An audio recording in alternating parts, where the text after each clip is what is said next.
All right, so for this week's edition of Uncovering the Seals of Prophecy, I want you to put the thumbnail on the screen. What does that say? America bombs Iran. Has World War III begun? Because some people are speculating, is this World War III? Is this it? Is this when it begins?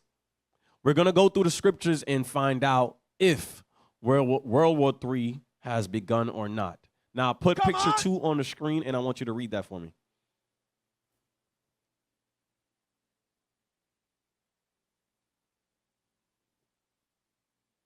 This is Donald J. Trump. We have completed our very successful attack on the 3 nuclear sites in Iran, including Fordow, Natanz, and Esfahan. Bro, this is your language. You're supposed to be fluent. That is crazy. Natanz, Esfahan. I'm not even Persian. Come on. Read. All planes are now outside of Iran airspace. A full payload. All planes are now outside of Iran's airspace. Full payload of bombs were dropped on the primary site at Fordow. You can finish it. A full payload of bombs was dropped on the primary site, Fordow. All planes are safely on their way home. Congratulations to our great American warriors. There is not another military in the world that could have done this. Now is the time for peace. Thank you for your... How you gonna bomb somebody's country and talk about now is the time for peace? What? No. Read. Now is the time for peace. Thank you for your attention to this matter. So, this happened over the weekend. America bombed Iran. And play video 3. Let's get some more on that. Video 3.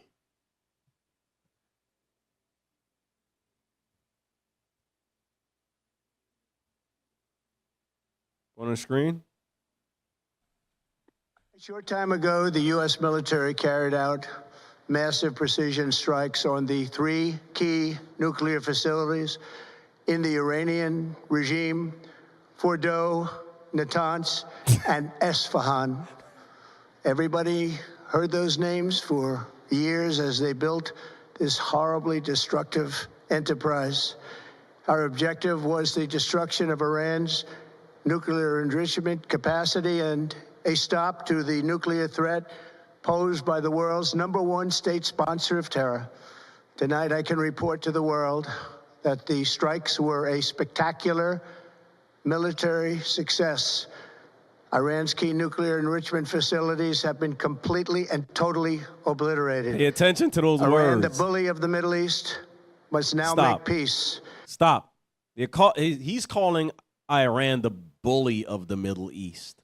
Iran is not the bully of the Middle East. The bully of the Middle East is the so-called white man that's over there that's calling himself Israeli. That's living in the land of Israel. Talking about, I'm Yehudi. He's the bully that's over there in the Middle East. Hell no.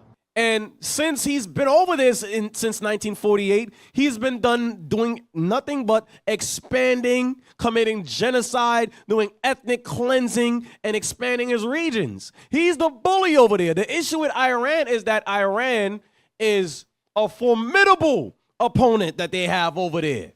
And they cannot successfully attain or establish their vision because Iran is in the way. So this war against Iran has been years in the making. They've been talking about going to war with Iran since the time they went to war with Iraq. Iran was the next target since '96. So this is not something new. It's always been something that's on the agenda.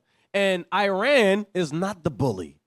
It's the so-called white man over there, Amalek, that's over there in the land of Israel, terrorizing the so-called Middle East, expanding his territory and committing genocide in his wake. He is the bully over there, but he is referring now to Iran as the bully. Play. Obliterated. Iran, the bully of the Middle East, must now make peace. If they do not, future attacks will be far. Stop. Iran must now make peace. They made a deal with Iran. A nuclear deal. Iran agreed to it. We're not going to be making no nuclear missiles. We're going to play ball with y'all. And what did America do? They backed out of the deal. Wow. America backed out of the deal. So Iran was trying to play ball, but then they turned their face on Iran. Play. The Middle East must now make peace. If they do not, future attacks will be far greater and a lot easier. For 40 years, Iran has been saying death to America, death to Israel. They have been killing our people, blowing off their arms, blowing off their legs with roadside bombs. Pause. They've been killing people and blowing off their arms and blowing off their legs. Isn't the so-called Israelis doing that to the Palestinians right now? Didn't they do that to people in Lebanon when they planted micro bombs on their cell phone devices and pushed a button and everybody's phone exploded? Oh, my God. This was back in March this year. Play. Death to Israel. They have been killing our people, blowing off their arms, blowing off their legs with roadside bombs. That was their specialty. We lost over 1,000. Pause. Didn't he agree with Benjamin Netanyahu to make Gaza a tourist site? Didn't he agree to that? In order to make Gaza a tourist site, what you have to do? You have to completely wipe out the people that's over there. Damn. Pull up some images real quick of what's been happening in Gaza. I want to see the people, the destroyed buildings, everything. What he's accusing Iran of doing, they are guilty of doing that. Put that on the screen.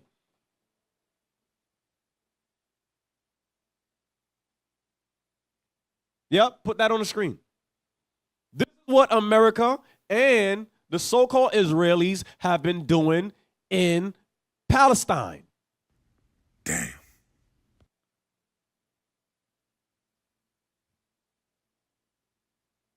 People's bodies being blown to shreds. Buildings destroyed. Lives uprooted.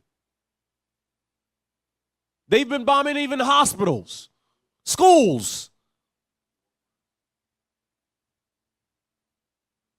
So now he wants to turn his face and accuse Iran of doing these things. The hypocrisy. Play the rest of the video. They have been killing our people, blowing off their arms, blowing off their legs with roadside bombs. That was their specialty. We lost over 1,000 people, and hundreds of thousands throughout the Middle East and around the world have died as a direct result of their hate. In particular, so many were killed by their general, Qasem Soleimani. I decided a long time ago that I would not let this happen. It will not continue. I want to thank and congratulate Prime Minister Bibi Netanyahu. We worked as a team like perhaps no team has ever worked before. And we've gone a long way to erasing this horrible threat to Israel. I want to thank the Israeli military. All right, so from there, I want you to go to video 4. Start at 9:30 to 10:46.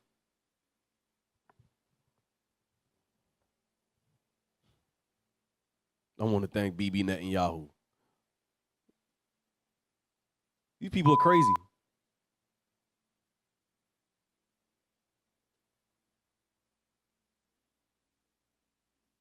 Come on, play that.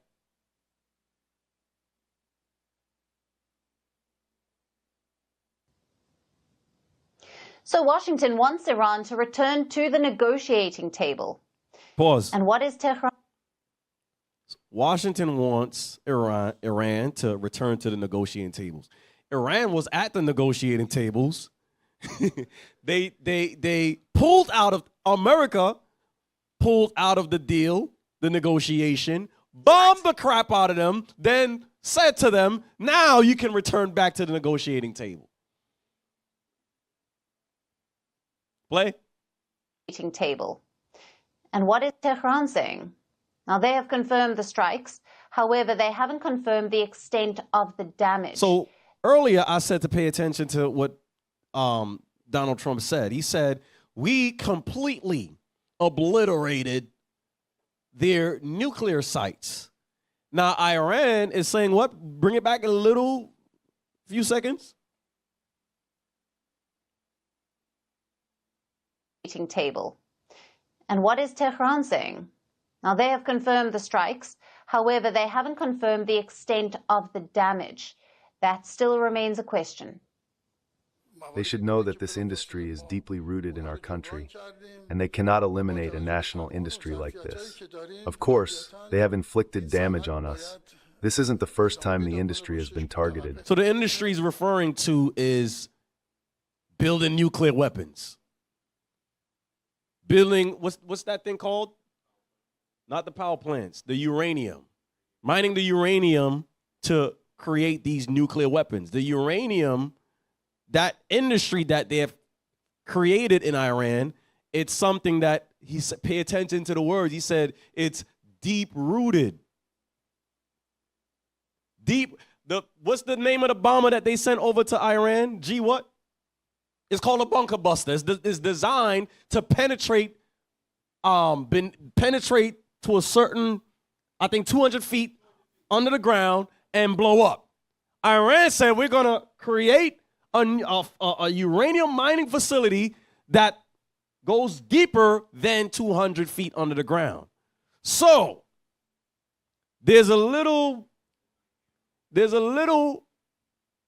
contradiction with what Trump is saying and then what the Iranians are reporting. When you keep listening, play. Know that this industry is deeply rooted in our country, and they cannot eliminate a national industry like this. Of course, Pause. They have inflicted. So them words, he's not saying those words for no reason. He's saying it's deeply rooted and it's a national thing. I mean, if you destroy, you think it's just one site they got? You think it's 2? You think it's 3? No, it's a national thing. It is deeply rooted. Play. Okay. Uranium is a natural resource in Iran. So they don't have to import uranium. It's right there, right in their backyard. Go right in the backyard and pick it off the tree, right? Play. Of course, they have inflicted damage on us. This isn't the first time the industry has been targeted.